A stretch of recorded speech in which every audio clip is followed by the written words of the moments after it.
Wait, it's connected to the cloud. Yeah, that's how I've been. Oh, okay. All right. Okay. All right. 3, 2. Hey, everybody, and welcome to another episode of Panic Attacking, the podcast where we talk about anxiety through a comedy lens. I'm Steven Rogers. I'm Andrew Chavone, and your anxiety is a level 10 right now. I know. Well, we got like 50 wires coming in. We got a cat running around eating the wires. Yeah, so. the cat definitely went after my cords a couple of times, and that is not a euphemism. Anyways, I think you said that word wrong. I did? think you had like a two ends to it. Oh. Unism. Eunuch. So we're continuing. We got a lot of good feedback from the last episode. So we're continuing the kind of semi-new format. Yeah. Well, brand new format where we add a licensed expert therapist to the mix. Yes. And we're excited to have her back. Ladies and gentlemen, a nice hello to Dr. Deb. Dr. Deb, thanks for being here. Oh, I'm excited. It's fun. Can you once again give your credentials in case somebody is listening to this for the first time? Yes. I've been a therapist for 30 years. My background, and currently I am a registered nurse, but I've been a therapist for 30 years. And I have a PhD in psychiatric nursing, and I'm really happy to be here. Okay, great. Yeah, that's not a credential, but we appreciate that. I like that she has a PhD on her wall, and behind us is a poster of Alice Cooper. I thought that was actually a magician ad. I didn't know that was Alice Cooper. Why would why would I have a magician ad? Just a long-haired guy with a top hat. Top hat, yeah. Looks like he's about to pull a pigeon out of his sleeve. So we're here. We got a ton of new good feedback from last episode. People appreciate it. Loving your feedback, Dr. Deb. They all loved the advice and appreciated it. And I think we even have more people wrote in this time because now they know they're going to get good advice. Yeah, and plus, just to open it up, last week I talked about how I had trouble sleeping through my anxiety and all this other stuff. Yeah. Dr. Dead gave me some advice. And Dr. Dead? Dr. Dead. It's what is that, a Spider-Man villain? No, it's Jerry Garcia's physician. No. But Dr. Deb gave you some advice on the sleeping. Yeah, and I've been sleeping great. Today I slept 9 hours for the first time all of pandemic. Wow. I know. I adjusted the phone settings to reduce the blue light. I haven't been looking at my phone for 2 hours, doing the unwinding before, all the stuff that she gave me last time. Oh my goodness. That's great. And I became more self-aware, I guess, of my anxiety. So I am extremely rested. I think I'm a little too rested, but... So now you've been dreading that you can't sleep, freaking out over your lack of sleep, and now you're like, oh, this might be too much. Yeah, and I'm like, maybe I'm throwing off my groove by being too rested. Well, it's good to know that you're not cured. We don't have to find a new co-host. Yeah, well, if my problem is I sleep too much, I welcome that. Yeah. I need that. Yeah, the problems you want. That's the whole point, I think. I don't know. Well, that's great. I think we mainly covered, well, she gave the advice about the telling yourself that, not that you need, like my thing I do before I go to bed to make sure I feel safe. This helps. I don't need to do it, but this is something I do to help. Mm-hmm. Was very helpful. Have you been sleeping better? I never have had problems sleeping except for that at that one point. And when you were in a hotel? Yeah, in the hotel. Yeah. But when I'm home lately, whenever the times I've been home through all of this, I've been sleeping great. Okay. Yeah. I just adjusted the levels. I know. We should address that. I'm super paranoid about, because we're using a new interface. So I'm worried that our voices are going to be too loud. Dr. Deb, is it too loud? No, I think you sound great. Okay, great. And I'm glad to hear that the tips worked a little bit. Maybe we can do some more of that Well, that's the whole point of the podcast. Yeah. Yeah, don't worry. We'll never run out of things. We got more things. we came with a whole buttload today. Uh, I don't know why I picked butt. Okay. I could have said truck. yeah, I don't know why that is. That's where I always store my anxiety. It's all butt related. That's why my cheeks are so wide. I don't know why that's the term for a lot. A buttload. Yeah, I don't know. I've got a. It depends. Some people have small butts. Yeah. So if they have a buttload, that means they don't have a lot. Yeah. Some people are like, hey, that person has no butt. Well, I guess they're not stressed. They're not carrying. They don't have a lot of stuff. They're not carrying a lot with them. Yeah. I guess maybe trunk. Don't people call butts trunks? We'll dump in the trunk. Maybe, trunk I guess. Trunk in the dump. Dump truck. Dump trunk. Dump trunk. Oh, boy. Take that trunk to the dump. So let's start off with the new things. We got anxiety ridden this week. Yeah, sure. Well, I'll start with the thing that's running around the room right now. Bowie, my cat, has been. We took her to the vet as soon as we got her to get all the shots and everything. And one of the first things the vet has ever said to me is like, "Hey, keep an eye on how much she's sneezing.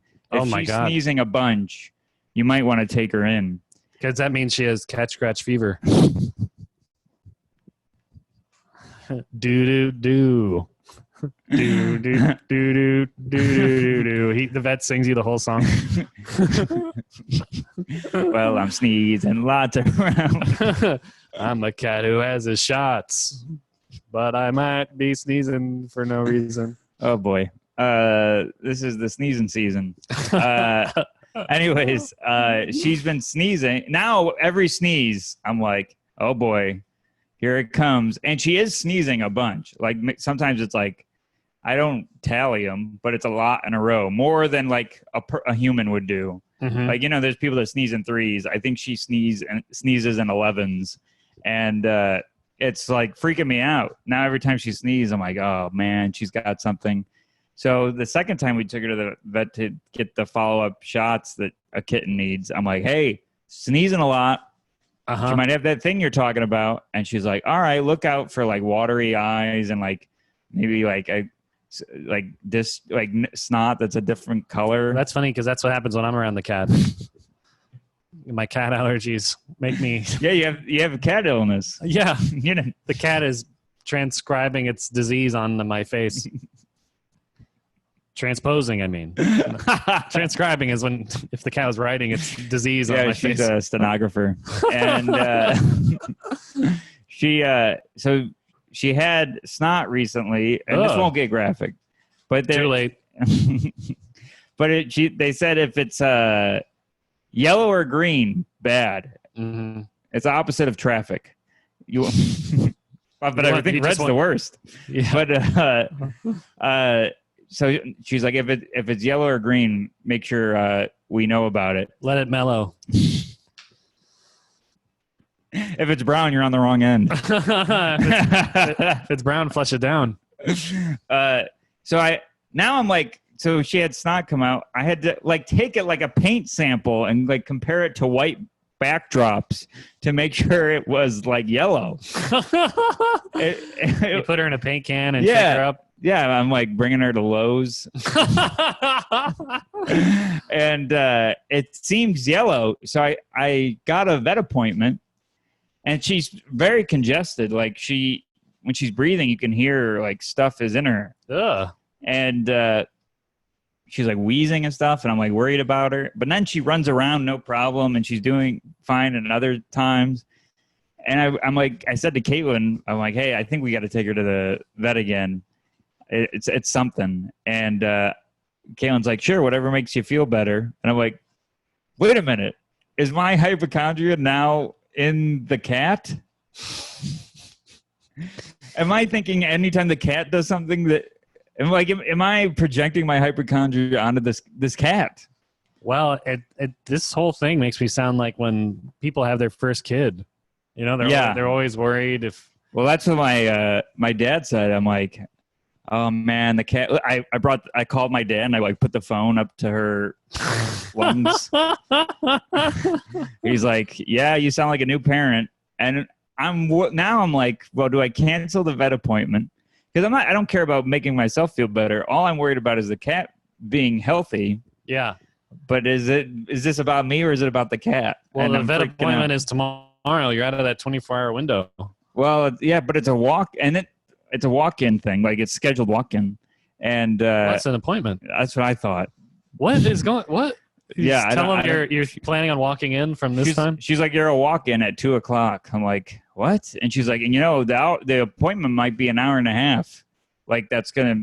But you're right. Let's see if the cat dies. An hour and a half is too long. So the vets are now using the cable guy windows. Yeah, we'll make sure your cat is going to survive from the hours of 9 a.m. to 3 p.m. So make sure you're home. Let us in. Yeah. So I don't know. So this is for Dr. Deb. Am I crazy or is this about me or the cat? And Dr. Deb, please refrain from giving any cat health advice. Wait, did she give a Well, lot she's a nurse. She might be like something with the cat. I don't know anything about the cat. But yeah, I think your dad was on target with Oh, no. just being a new parent, and you're really Rick. anxious, and maybe it's interesting that It's right in the frame. it's interesting that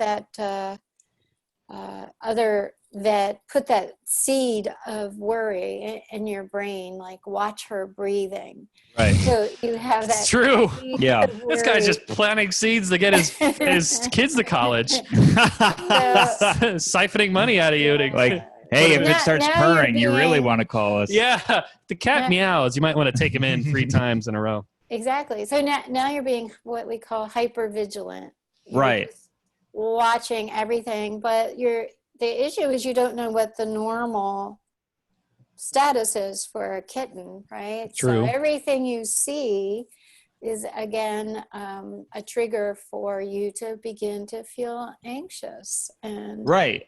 And it's like I'm hearing this like gargling sound when she breathes, and it's like I've heard animals and everyone breathe, and that is not a sound breathing makes. Does it sound a gargoyle makes? The It, gargoyling sound? it sounds like she swallowed a gargoyle. It's like, is there concrete in there? It's like rattling around, but then and she's like wheezing and stuff, and I'm like, if I was doing if I was breathing like that, I would go to a doctor. Right. So it's like, but I don't want to. I feel so. Should I be? I feel like shame if it is the parent thing. I just want to be looking out for the cat. I don't want it to be about me. well, there's no shame in the parent thing. That's Right. because parents love and care for their children. So Right. that's fabulous. It would be shame if you didn't have those kinds of worries. Okay. Right. Good. So how did you feel after you made the appointment? I immediately started second guessing if I should have made it. Okay. So I would think that after the appointment, you felt a little better, like, okay, so I'll go in tomorrow, but something else made you begin to have doubts about doing that. Yeah, it's like, what if it's nothing? But Well, then what if it's something? What if it is nothing? 50-50. If it's nothing, you spent $50 for nothing, but you've done that before, right? I don't know what kind of vets you're going to, Yeah. Mom. Or Sounds like Dr. you're Deb. just you did it again.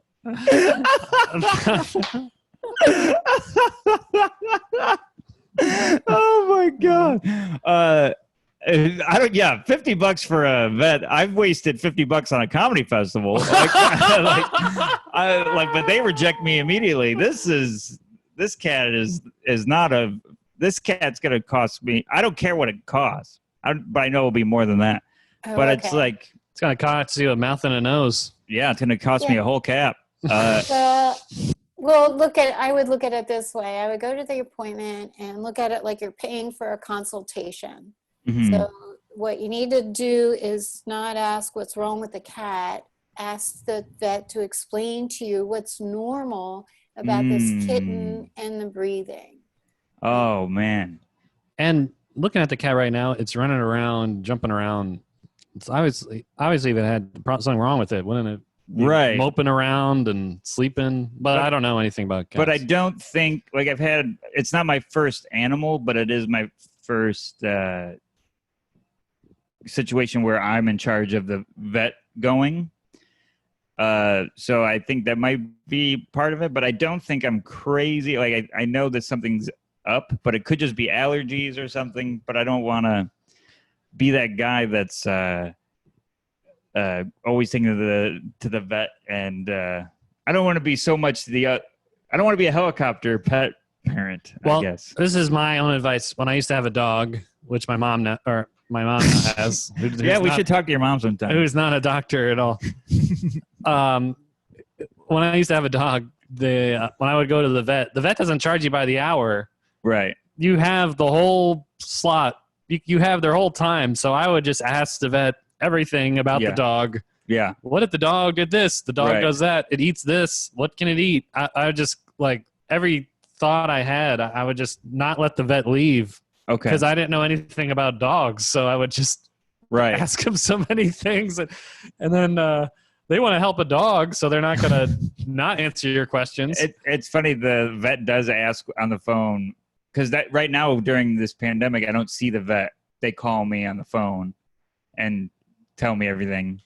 I think and she says, "Is there anything you want to ask me?" I'll probably be like, "Do you hate me?" am I that crazy pet person? They give you the chance to ask you something over the phone? Oh yeah. Well, no. This is after they got my wallet. You know. They got your routing number. They're like, "Hey, $50. Who told you that?" That's $50 is what they charge you to fill out an application to see your pet. That's the waiting in line cost. That's the opening door cost. I am in a rural area, so that's probably what's different. But right. Well, that's a good deal. You just also said, the vets and where you live probably see horses and camels and sheep and they're stuff. like, "Hey, you're gonna have to shoot it." $50 covers a bullet. So the vet is not seeing the kitty in person? The cat is going in, but I am not. Okay. Oh, really? Yeah. What the heck? Yeah. Oh, I see what you're saying. Oh, interesting. So you'd put it through like it's like dropping off laundry. In all sincerity, I give them the cat, and they're like, "All right, we'll have her steamed and pressed and pressed in an hour and a half." I come out, there's a little hook on her collar, like a hanger. You put it up in your closet, immediately breaks. Yeah, it says I love dry cleaning. Every hanger I've gotten from the dry cleaner lasts about 2 hours. It's like super thin and made out of thread. Yeah. So that's I don't know. I guess maybe I don't know what it is, but I'm a wreck about this cat. Yeah. Any solutions, doctor? Well, I think you have to support your own self. I mean, you have to help yourself with this second guessing. You know? Right. Like, what does it mean if you make the wrong decision? I mean, if you go in and the cat's seen and the cat's fine, then great. But what if there was something wrong? You would feel better if you found out, right? Yes. Yeah. I think what's bothering me is it's like right in that middle thing of it's probably something, but it's something that is on the low spectrum of something. Yeah. Right. Well, just say to the vet when you have your consult, I'm really confused. I was told to watch her breathing. You say she's okay. But I'm not sure what to do, right? When I find these abnormalities. So what's it supposed to sound like? Okay. Yeah. Wonderful. Oh, I feel a little bit better. Oh, do you? I Oh, thought yeah. that was a great doctor. I feel like you took. I didn't think there was going to be a solution to this. No, I do feel better. I go tomorrow, so Yeah. this will help. Yeah. Yeah, you go tomorrow and you can like put it to rest until you go, but just make a list of your questions Mhm. that you want to ask. And then you can also say to the vet, you know, I'm just really worried about this kitty. Am I overreacting? And how do I know if I am? Ask Right. Well, and also ask. I may say cat because it's hard for me to take myself seriously if I. say kitty. Yeah. It's my little kitty poo poo. Yeah. Look, as an adult and a pet owner, I want to make sure that everything's okay with my schmuckums. You should ask the vet. Is it true they have 9 lives? That's my first question. So now, this might not be a quick thing, but it got to a deeper thing, which is I always second guess myself. Like I immediately thought I made the wrong decision. How do you fight that? Oh, that's a good one. Yeah, well, I think that you're open to opinions. You know, whenever we ask somebody, so what do you think? Yeah, I should I'm open to a What buttload. Yeah. Right. So now you're stuck. You have all these opinions coming at you. Right. And that's why you're doubting yourself. So, Is it because I like care more about the others than my own? right. Oh my God. Well, that makes sense. Yeah. I'm the same way. I care. It's not like my job reflects that. It's not like you base everything you say on the reaction of an audience. Yeah. Right. You're asking yourself a couple of questions. Am I doing the right thing? Mm-hmm. And do I know what I'm doing? I'm not sure I know what I'm doing. Man, I ask myself those two probably the most. Right. So you're any questions asking people. Yeah, me too. You're asking people to tell you if you're doing the right thing, and so you get And it just so happens asking that person costs you $400 if you're doing the right thing. Or 50 if I'm in the woods. You have to like stop, and then rather than say, am I doing the right thing for the cat, ask yourself, am I doing the right thing for me? How is this going to help me? Right. So it sounds like going to the vet is going to help you. I mean, it is, but I don't want to. I don't want to do it for me. I'm trying to do it for her. But you're right. You're 100% right. Does this bother you at night? Do you think about the cat's health? Oh yeah, the big thing is if I second guessed myself and then I was right this whole time, and then she ends up getting really sick, I'll never forgive myself. Oh, there you go. Well, that's worth going. So I should go. Yeah, I would do the same. Yeah. Woo. You're paying for the peace of mind. Yeah. Well, doctor, any final words about this topic? Well, I think this topic is going to come up again. You know? Yeah, so it's not so much of a final word, but no, I think we're good. Yeah. Uh-oh, Steven knocked out his headphones. What you said, you have peace of mind now, so Right. that's good, right? And just get your money's worth out of the appointment when you have that consultation. And ask if they have any free samples of cat flu vitamins and stuff. Oh, I would always get from the vet like a dog toothbrush for free or something. Great. And you use it? Yeah, I use it. My teeth never been cleaner and never have smelled of dog food. Get a dog air freshener that smells like another dog's butt.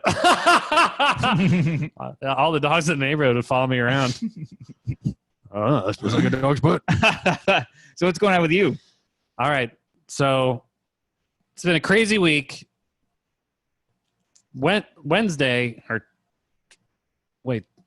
the day we were going to do a Patreon and didn't. Okay, so Wednesday, I'm playing video games in the living room. My girlfriend's in the bedroom, and all of a sudden we hear this. I'm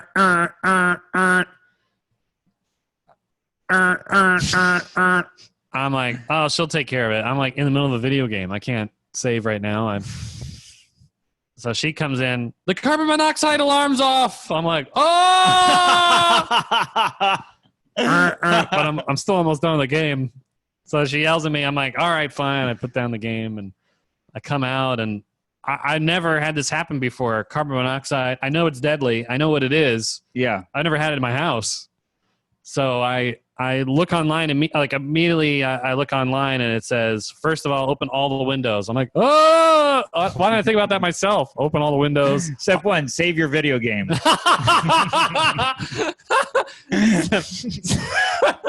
Step one, beat a level. So open all the windows. Alarm goes off immediately. I'm like, oh, thank God. Oh, nice. All right. So it's not broken. And then I keep reading online, and it says call 311, the New York City helpline. Yeah. And report that your carbon monoxide detector went off. I call 311. The operator, first of all, it's like 50 options because it's not an emergency line. Right. It's like, if you have a COVID, press 1. If you have buttload of anal leakage, press 2. I'm like, if your cat has congestion and you're not sure if you made the right decision by making a vet appointment, press 3. It had all these choices of everything that could go wrong in your life. I'm like, what? And finally it says, it doesn't even get to mine. It doesn't even get to carbon monoxide leak. It says, for everything else, press 0. It's a silent killer. I know. So it's so silent, it's not on the list. Exactly. It's the silent majority. So I hit 0, and the operator comes on. I'm like, yes, carbon monoxide detector went off. I saw online it said to call you guys. And this lady, this is at like 10 at night. She goes, well, it says here I got to call 911. I'm like, 911? I don't want that. I haven't called 911 since I was a kid, and I dialed it by accident. What a callback. Like, literally. Oh, man. It's like, I think it was like episode 3. We Steve and I talked about the anxiety of when you were a kid and dial 911 by accident. Oh, man. So I was like, oh, my God. So they call 911, the operator, and then the 311 operator talks to the 911 operator. They conference in like we're at a work meeting or something. Wow. The 311 operator's just asking what it's like over at 911. Yeah, they're like, is it as good as I think it is? What are your chairs like? 911 is like, yeah, but 911's like flaunting, like, yeah, we got the latest phone. Oh, yeah, and my headset doesn't itch. My headset's great. I got a comfy chair. I don't know what it's like over here with the schlubs at 311. Oh, yeah, we got a vending machine. And then they both, yeah, like we got Skittles loaded up. And then they both poop on the 411. Like, who's used that? No one since internet came out, huh?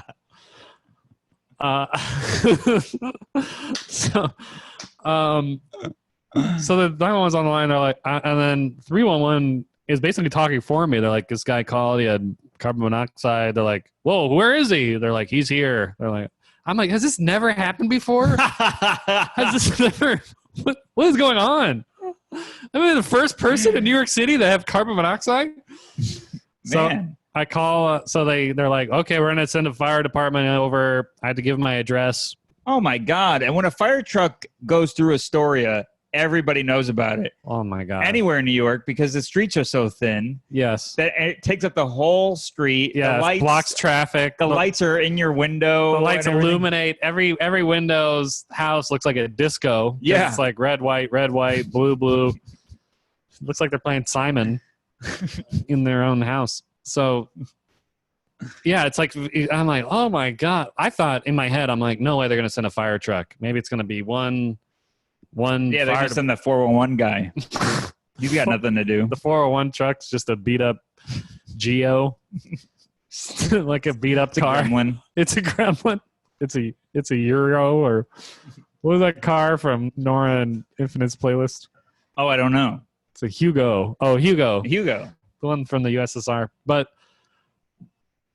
no, I thought it was just gonna be one guy rolling up because the fire station is literally 2 blocks away from my house. So right. I'm like, oh, maybe they're just gonna walk by and Yeah, they could take a city bike. yeah, they could just put a spring on their axe and pogo stick over it at my house.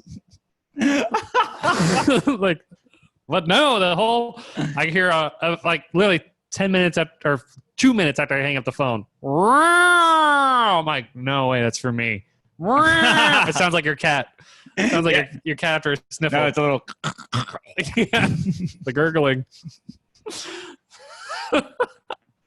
And then it's a huge truck right in front of my house, blocks the street. Oh boy.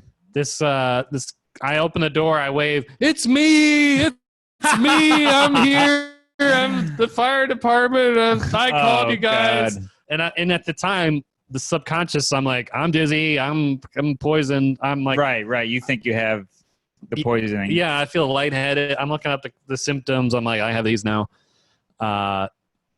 Maddie is on like a live Zoom show. So she's in the living room on a Zoom show. I'm in the kitchen wailing these guys, Now, and the door into your apartment, do they enter the kitchen or they enter the living room? they come. It's a super thin entrance where the door opens and then you walk in, and then I have to let you in and close the door for you to go in the kitchen. So like there's a super narrow. The kitchen's the first room you enter. Yeah, well, the first room you enter is this narrow hallway that's blocked by the door that you walked in. It's like an airlock to come into my house. That's where all the monoxide is. Yeah. That's why the alarm stopped. I locked it by opening the door.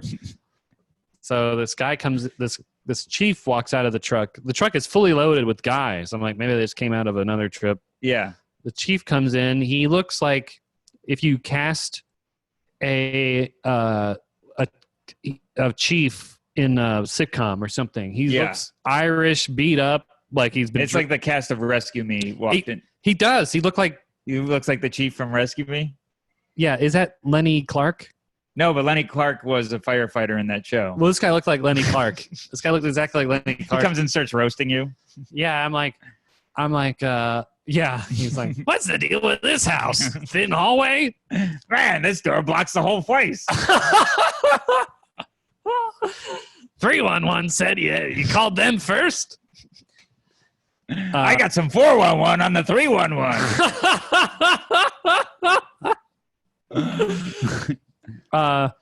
So I'm like, I'm in flip flops in front of my house. I'm like, come on in this way. I'm like freaking out. I'm like opening the door for him, and he follows me in, and then,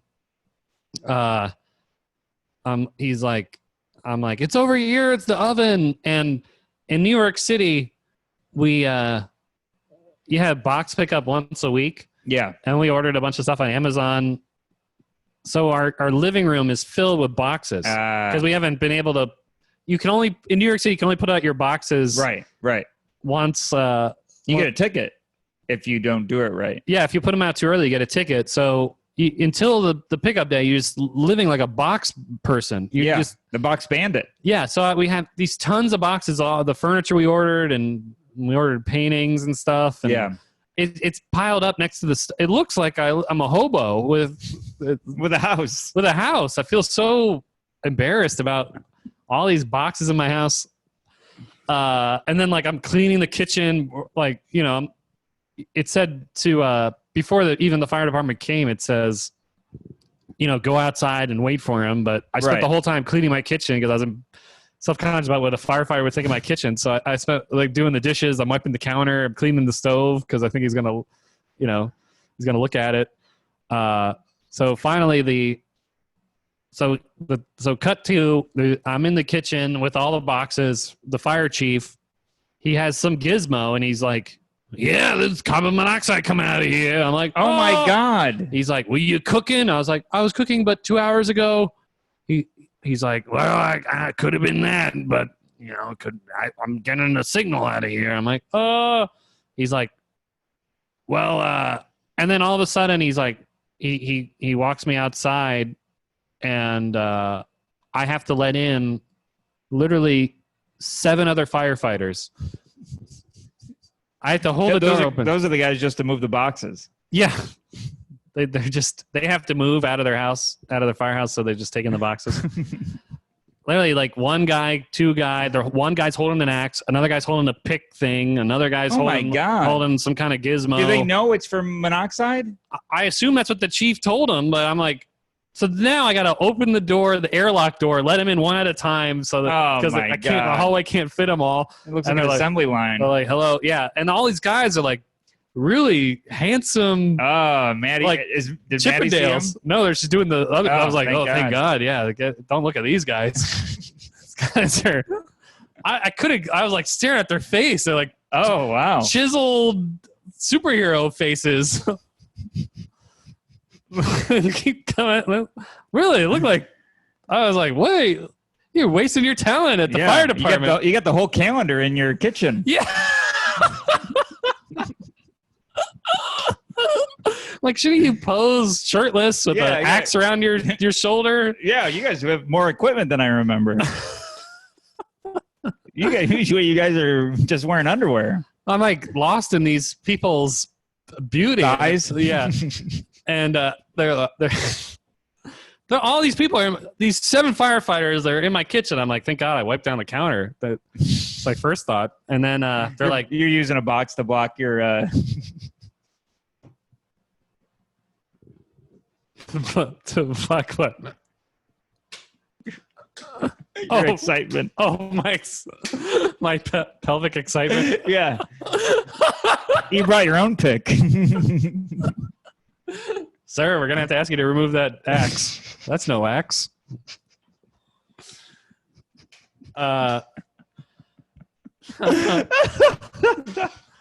So they all like. I'm like, what is going on? So they're like, can you give us access to the basement? I'm like, basement? And like I said before, there's a guy. Right. The guy lives in there. There's a guy who lives in there, and so I knock on the door. And the guy in the basement says, "Who is it?" And they say, "Fire department." And he goes, "Ah!" He opens the door. That 8 guys all go down there too. I feel so bad for this guy. He's like, "You guys are hot." Yeah. You guys want a beer or something? A back rub? I was making some carbon monoxide. If you want some, I got leftovers.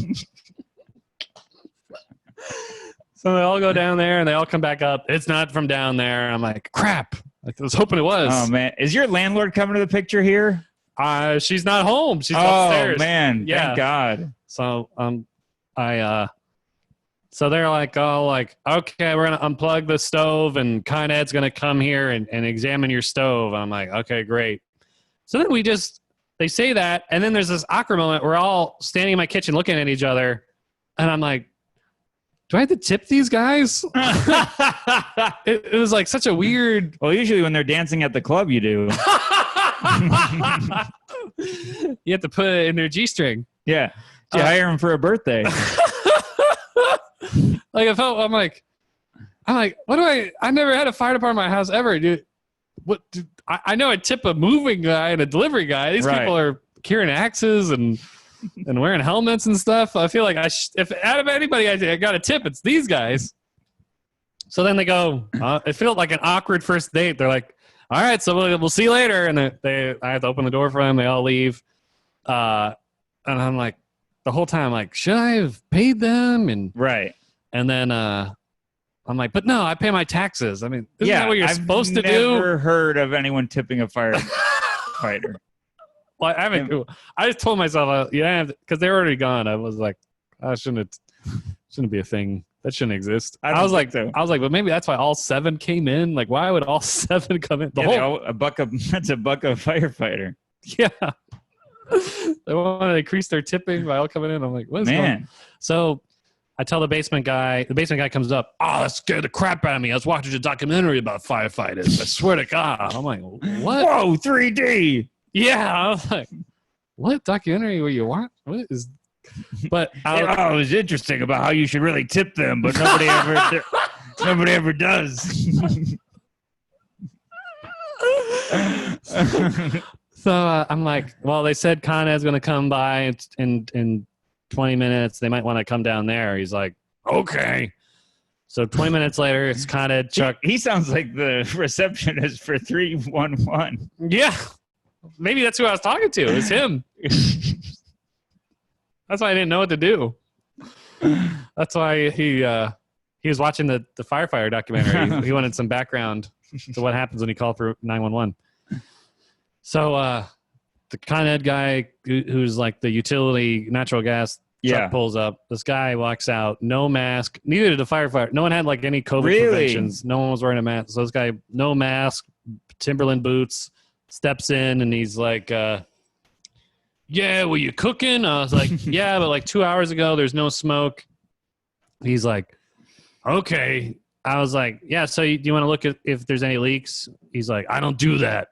What? I just disconnect it, give you this tag, and you tell your landlord to come and replace the stove. I'm like, oh my God, the landlord.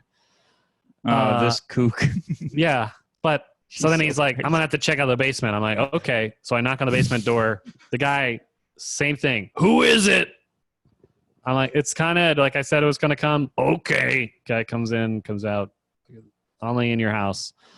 So I'm like, oh my God, I got to talk to the landlord. I'm already on thin ice because I knocked over that plant and did all that stuff. So the person leaves. Right now, it's like by the time everyone leaves, it's 11 o'clock. Maddie's still doing her online show. God, was she doing an hour? Yeah. So I'm like, I can't believe it. I can't believe this all happened. You sure she wasn't FaceTiming with the fire department? She's actually over there. She hopped on the truck. She has like a Ferris Bueller set up. When you open the door, it looks like she's doing comedy in front of the laptop. Puppet with strings. Yeah. She's over there drinking whatever. What do you think firefighters drink? Probably beer. They'll probably drink. Yeah. I don't know if they have like a special cocktail or something like Fireballs. Fireball whiskey. She's chugging fireballs at the FDNY.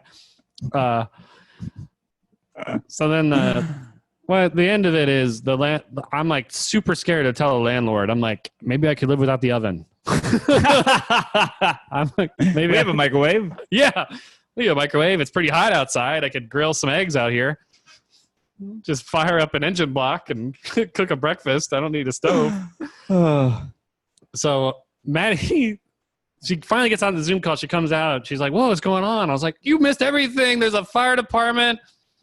And she's like, well, I was cooking a sweet potato for an hour and a half. What? You didn't tell me that? She's like, well, I told you I'm making a sweet potatoes. That's all they cook. And I was playing video games, so I didn't realize. I was like, that's probably when it went off. Oh my God! You had the oven on for an hour and a half cooking sweet potatoes. She's like, well, did you tip them?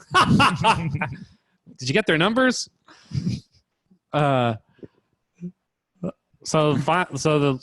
I'm like all night. I'm like, well, it's too late to call a landlord. I better wait till tomorrow. Right. Tomorrow, my phone rings. It's the landlord. Oh boy. She calls me. Oh boy. Hello, was the fire department there? I'm like, yes. She's like, yes, I reviewed the security footage. I saw a fire truck. I got so scared. You reviewed the security? Is that what you do all day? And she's like, by the way, I know about the plants. I know you knocked over that plant and swept up that dirt. I see it all. Like, oh, God. She's like, and by the way, those firefighters were so hot. Yeah. I can see why they put out fires because they hot. Oh my God, I knew. So she came in, looked at the. She was like, "You've been cooking in here." I was like, "Well, yeah, but it was hours before I left out. There was a sweet potato. Left up the whole sweet potato thing."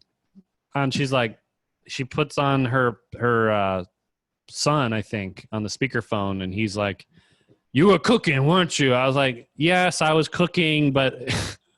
Yeah, it's a stove. They were like victim blaming. I was like, I've been cooking in New York City for a decade. A fire alarm the carbon monoxide detector has never went off. I'm telling you guys, there's no smoke or anything. And she's like, have you just try spraying Windex? I'm like, excuse me? She's like, when I think there's carbon monoxide, I spray Windex and it bubbles form. That's a problem. I'm like, I've never heard of that ever. I'm not risking my life for your gypsy science. Like, that doesn't sound real at all. And what a distraction. You'll spray and go, ooh, and then try to pop them. Yeah, then I get dizzier and dizzier with popping every carbon monoxide bubble. So the guy comes over. here, her son finally comes over. He replaces the carbon monoxide detector. So now I have one that speaks to me. Level low. And he says, "Are you cooking?" Yeah. Did you get the name of that fireman? So he Make sure you save your game.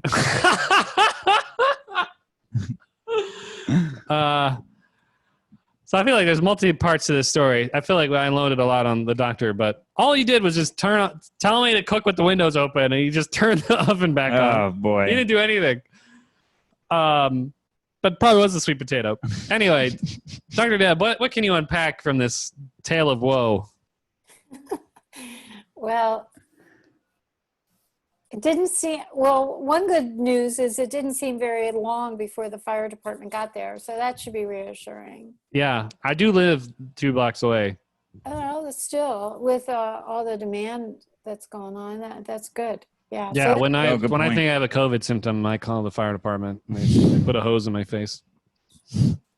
yeah, I'm with you on. It sounds like the stove might be leaking. I mean, I don't know carbon monoxide, but it shouldn't be associated with your cooking. I wouldn't think. Yeah, I don't think so. Yeah, really, that's classic.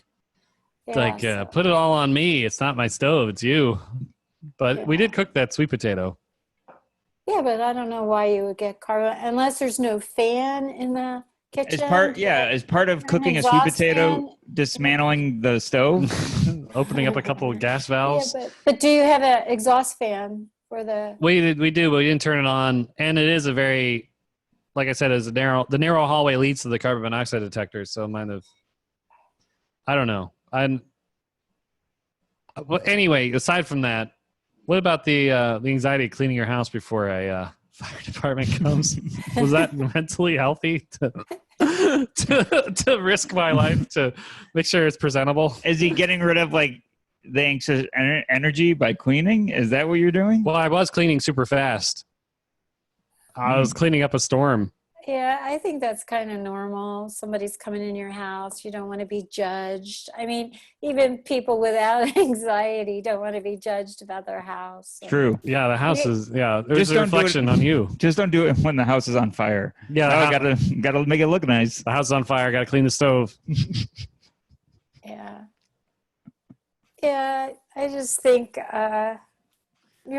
Stephen has a good point. Maybe it was nervous energy also, but, if people are going to come in, you want the pathway clear, and you had cardboard boxes, so it's Oh my Not God, too so many far- boxes. it's I not took a far- photo of how many boxes I have. It's Well, yeah, so literally a that's not too far a leap that the fire department's going to comment on that, a fire hazard. So yeah. luckily they I can didn't. They didn't say understand. anything about the box. I was worried they would be like, "Well, this is bad. This is kindling." Yeah. Yeah. Well, I would see how I could have the stove inspected, make sure there's no valve leaking or anything like that. Or maybe just Google, why would a carbon monoxide alarm go off when I'm cooking? Yeah, that's true. I didn't look that up. Yeah.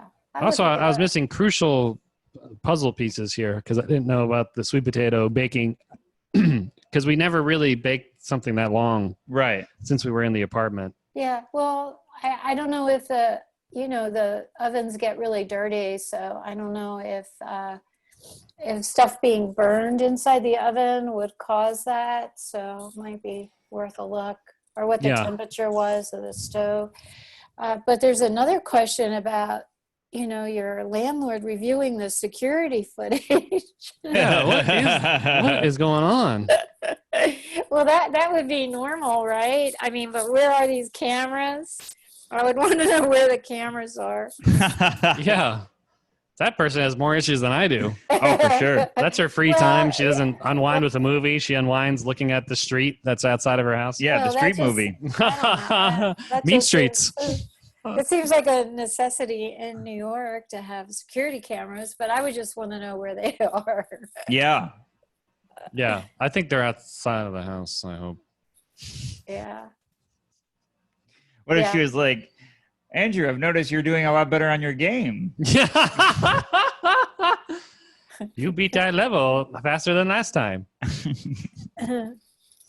Yeah, it's pretty funny. Yeah, I think also the worry about whether to tip the fire men or not, that's kind of funny too. What Yeah, is that? I felt well, like you just, one of the things about anxiety disorders is you just really want to know what the rules are, Yes. what the social graces are, and yeah. and Wow. have that in place. And so I think that's kind of a normal anxiety. And yeah, that's kind of funny. But then you said, well, I do pay taxes, so you are paying for them. Yeah, that's right. I don't when I get Chinese food delivered, that doesn't come out of my paycheck. Right. Yeah, the delivery fee doesn't come out of the paycheck every 2 weeks or whatever. Well, yeah, it sort of does, but yeah, it's not being deducted, you mean? It's not being withheld, yeah. Yeah.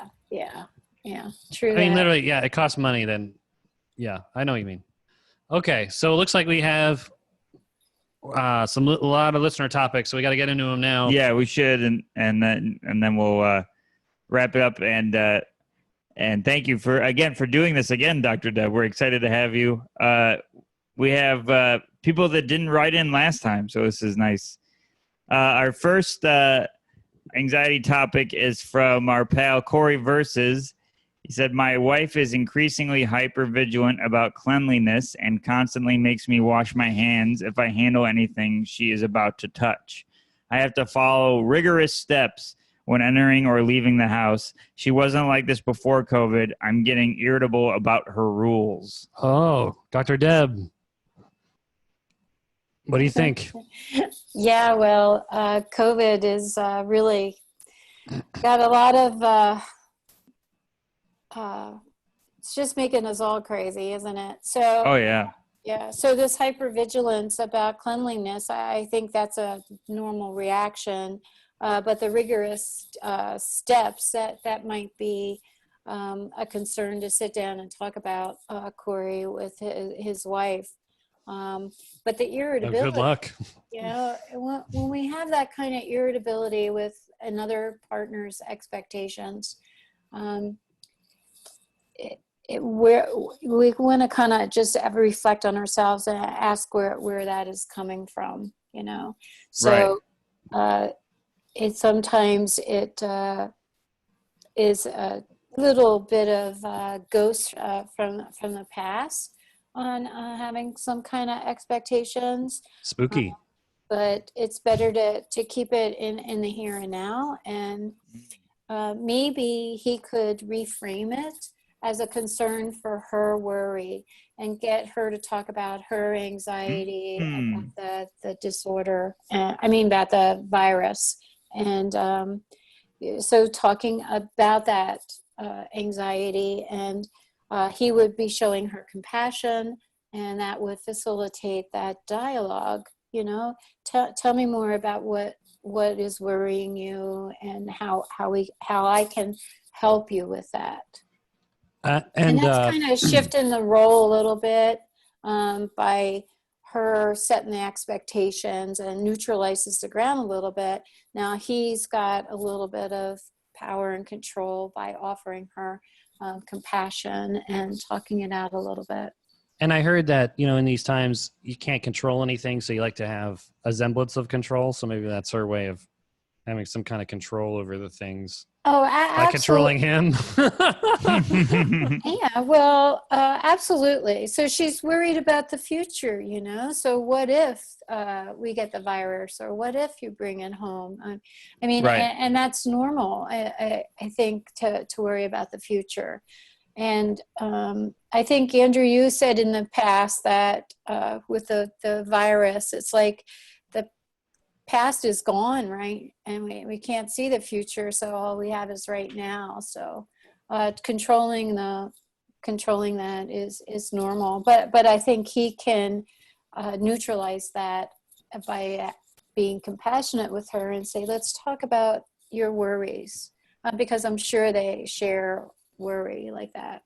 Yeah. Wow. Oh, interesting. That's super helpful. All right. Well, let's move it along. Good Man, job. that's great. Like, I have nothing that can top that. Good luck, Corey. Good luck, Hopefully Corey. the clean talk doesn't get messy. Anyways, I've been holding on to that one since we started. Oh, All right. my God. Our next topic is from Mildred Christie. What's making her anxious is I believe it's pronounced the derecho, which I looked up is windstorms and intense thunderstorms that hit Iowa and its aftermath. Oh my God. Well, that's it. That's it. That's pretty stressful. Yeah. Especially that name. Yeah. Sounds like the name of a 90s villain. That sounds like, when I read it, it looked like a name I'd see on a name tag and go, "Hey, buddy." Not even going to risk saying this. Hello, friend.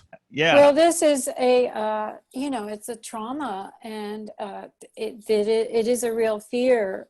And we had thunderstorms here, and the thunder was really extremely loud and shaking the house, and so it does make you frightened. So this is where what we talked about last week, that lizard brain comes in. So we want to differentiate the fear from the anxiety. Right, so the fear from the storm and the danger that the storm has, and then there's a difference with that from the anxiety in anticipating and worrying about it, and then holding on to that worry. So I'm not sure what Mildred meant by the aftermath. If Look, there was, I know here there's a windstorm and all the trees. Yeah, there's a lot of damage. Smash the cars. Yeah, but I don't know what she experienced. Yeah, we don't have anything here. Yeah. Well, So I think there's three issues: the fear, which is for the event, but the anxiety, which is not, there's no event triggering that. It's a response to the event. And then the dealing with the loss or the damage from the storm. Those are three separate issues. true. Wow. All right. Well, that's great, Dr. Deb. Thank you. Any advice on how to handle the stress of the storm? Or Yeah, I might as well loop this in before we drop this topic. We have one that's similar from Diamond Joe, and it's about the impending doom of climate disaster and how mainly that, and how we're not really tackling it, which I guess is sort of similar to the intense storms and that kind of thing. yeah. Well, yeah. What do you think? Well, the Diamond Joe, the impending doom. So, but that's not there's many facets of the impending doom. Then there are many. Oh God, we're not going to have time to cover all those. No, I meant the doom. We've got different facets of it. Like We got a doctor, Mount, the icebergs melting. The game you were playing. the game. I'm just thinking of environmental change. There's many facets of environmental change, but there's also multiple different perspectives on the environmental change and impending doom. So I think what to do with that is just to try to be diverse and measure fact from opinion. Right? So there's lots of opinions, and what we hear on the news these days are opinions and things that fuel the interest of the population. So we want to bring people into these programs, so it's all really dramatized. So just try to pick a source that is proven to be unbiased. And to think about the time frame. We're talking multiple years before this impending doom occurs. Yeah, that's true. You can't be anxious every day those upcoming years. Yeah, Joe, this is something I've been worried about for a long time. What I would say is, by the intelligence of how you addressed it and all that, you probably already do this, but vote and sign petitions and do what you can for your own personal environment and reduce your green footprint by hoarding boxes in your house. Yeah. Pick up. Like, look at Andrew. He's helping the environment. He releases a lot of carbon monoxide.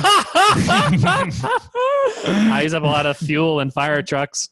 Yeah. So, do what you can. Yeah. So your point is to do what's in your control, right? So if you want to be an advocate. Radical acceptance. Yeah. Yeah. So you do what's in your control. So there's lots of steps a citizen can do to try to help with a climate change. And, It's like Police Academy 3, Citizens on Patrol. Right.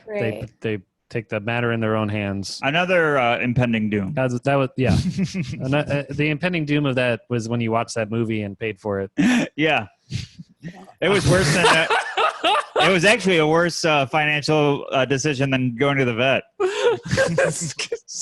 Was renting Citizens on Patrol. I'm sorry, that was a bad joke. But no, we got to break it up with some levity here. No, it's difficult, Joe, and it stinks that we don't have an answer that could easily be solved on a podcast. But the radical acceptance is the answer. It is the answer, but yes, that is the answer on what we can do. What was the definition again? Radical accept, I almost, like Dr. Deb just said, I almost did it. Well,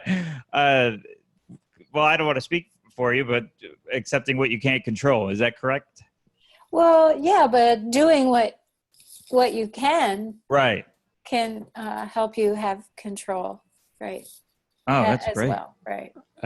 Great. Okay, so we got another. We got our final one. Well, we got one from Facebook from a guy I'd never heard of. Oh, we never heard of before, and then we can get to the last one. Okay. Oh wow. Oh, okay. I'll read it because your font is the size of a small. I don't know. An atom is what I don't know how you read that. Do you have reading glasses? I can read it. The smallest font I've ever seen. God. So you had a two-parter. Let's just read the first part. All right. My Chris wrote in. Chris Wright. My weight is making me very anxious recently. I don't want to get to the point I have boobs bigger than my missus. So he has anxiety over gaining weight, I assume. Yeah, I guess he's worried about being so big he transitions. Oh my God. I don't know what that. Chris, I know you and I've talked about it a lot. There's many things you can do, but I don't want to speak before Dr. Deb. Dr. Deb, do you have any advice for weight loss? Mental, yeah. Yeah, so I think, with the confinement and all, many of us are faced with keeping ourselves company, right? And being lost in our own thoughts. Oh, yeah. So one of the things about weight or a behavior that we want to change, we think in the negative, like I don't want to gain weight, right? Mm-hmm. Or I don't want to look like might have a body change. So when we think in the negative, you don't want 2 Mount Dooms on your bosom. Well, that's not really proactive. Impending boobs. Sorry. Right. It's sort of like, let's think about that anxiety, right? It's the same thing as saying, I don't want anything bad to happen. So I don't want to lose weight. So it puts us in a state of inertia. Like with that anxiety, it becomes a little paralyzing. Yeah. So we want to change it to a more positive goal, a goal that we can maintain. So it's like, what can I do to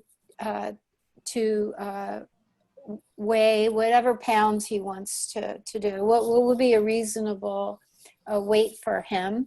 And what can I do to get that get to that weight, right? Yeah. And so there's lots of little things we can do, like cut out cream in our coffee or whipped cream in our coffee.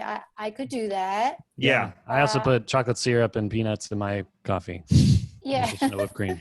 So there's like lots of little And a things. banana. And a banana. Little Scoop ice things we cream. can do. And I suggest for Chris to start with a little thing Right. that he could do. I will drink my coffee black, for example. So, and see if I can do that. So if he goes for a day doing that, then what an accomplishment that is. Of course. Now he has a sense of success. And Yeah. that success will make it easier. Like I'll do, 5 push-ups a day, or I will walk just around the house, or I'll take the trash out and back. So these little things that he really can do will give him a sense of success, and that feeds our self-esteem. So the better the self-esteem, the more likely we are to be able to do these changes. I love that. That's great. That was wonderful. Yeah. I guess that's it. I mean, this person that wrote in that we didn't get to, we talk about it last time? No, but we can get to it next time because we're definitely going over. We'll just Okay. save it. Christine Mimo, we'll get you next week. Yeah. We don't want to go over. We want to keep the show the as tight as possible while giving you guys enough information and attention on the topics. And it also motivates you to reply right away when we post this, because we usually get true. the first 3 that write in. That's a good point.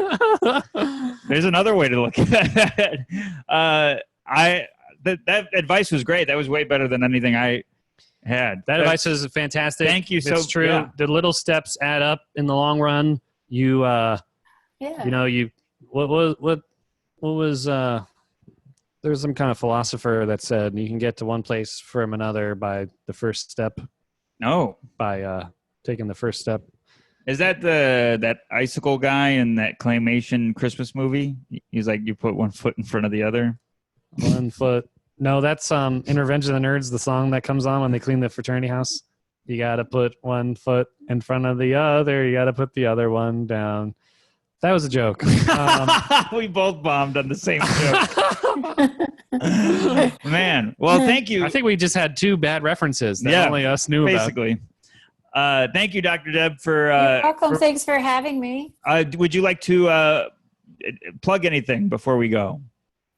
Just give an hour, and maybe people, if they have extra money, could send some money to support the firemen, right?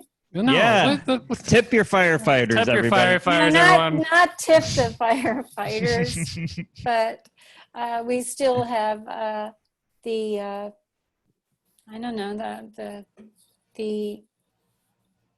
organizations to support firemen. They could contribute to that, or their families. Well, that's a unique take, Doctor. Well, it fits with the episode.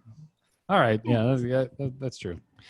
So what do we got going on? We will have another live show. We are actually recording this on the date of our current live Zoom show. So it'll be the one that you guys just saw. And our next one would be on the 29th of this month. Which apparently is also Ashura. Ashura. So if there's any Ashura heads out there, we're still having... I don't know what Ashura is. I should look that up before I... And then aren't you going to be on the road with Regan? Oh, yeah. I'll be on the road with Brian Regan in Bloomington, Indiana on the 20th, from the 21st to the 23rd. Wow. At the Comedy Attic. Well, we're going to have to maybe move our Zoom show then. No, we won't. It's okay. Saturday before.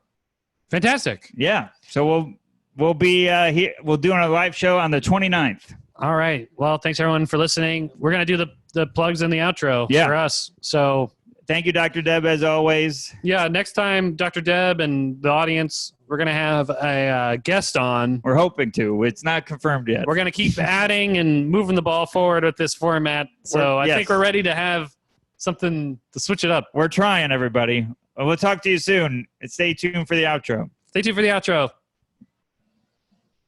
Thanks, Mom.